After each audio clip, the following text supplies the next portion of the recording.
আওয়ামী লীগ সরকারের জনকল্যাণমূলক কৌশল অতীতে একদিকে বিশ্ব অর্থনীতির নানাবিধ চ্যালেঞ্জ মোকাবেলা করেছে, অন্যদিকে বর্তমান সময়ে বাংলাদেশকে একটি প্রশংসনীয় অর্জনের রেকর্ড স্থাপনে সহায়তা করেছে।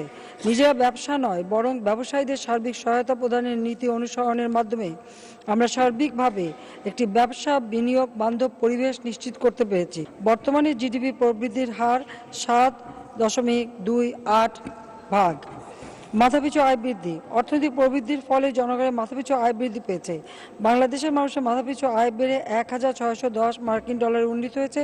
2009-10 হতে 2016-17 সময়ে গড় 6.45% জিডিপির প্রবৃদ্ধি হওয়া সত্ত্বেও মূল্যস্ফীতি 6% মধ্যে সীমাবদ্ধ রাখা সম্ভব হয়েছে। আমরা সবসময় মিয়ানমারের সাথে দ্বিপাক্ষিক সুসম্পর্ক বজায় রেখে শান্তিপূর্ণভাবে রোহিঙ্গা সমস্যার একটি টেকসই ও ন্যায্য সমাধান চাই এবং দ্বিপাক্ষিকভাবে সংকট নিরসনে মাননীয় পররাষ্ট্রমন্ত্রী মিয়ানমার সফরকালে স্বাক্ষরিত সমঝোতা স্মারকের আওতায় প্রত্যাবাসন শুরু করার উপর জোর দেই।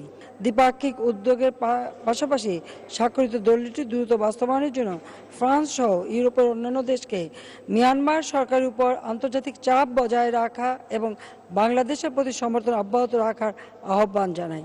বাংলাদেশ আজকে উন্নয়নের গতিধারায় দ্রুত এগিয়ে যাচ্ছে, সারা বিশ্ব স্বীকৃতি দিচ্ছে। এখন এটা বাংলাদেশের জন্য দুর্ভাগ্য যে বাংলাদেশের কিছু মানুষ তারা এই উন্নয়নটা চোখে দেখে না। তো যে বাংলা একটা গান তো আছে, হায় রে কপাল মন্দ চোখ থাকিতে অন্ধ। মাননীয় স্পিকার, যারা চোখ থাকিতে অন্ধ আর কান থাকিতে বধির, তাদের তো হাজার বলেও দেখানোও যাবে না, শোনানোও যাবে না। তো যারা দেখতেই পায় না, শুনতেই পায় না, বুঝতেই পায় না, তাদের বোঝাবার তো আমাদের কিছু নেই।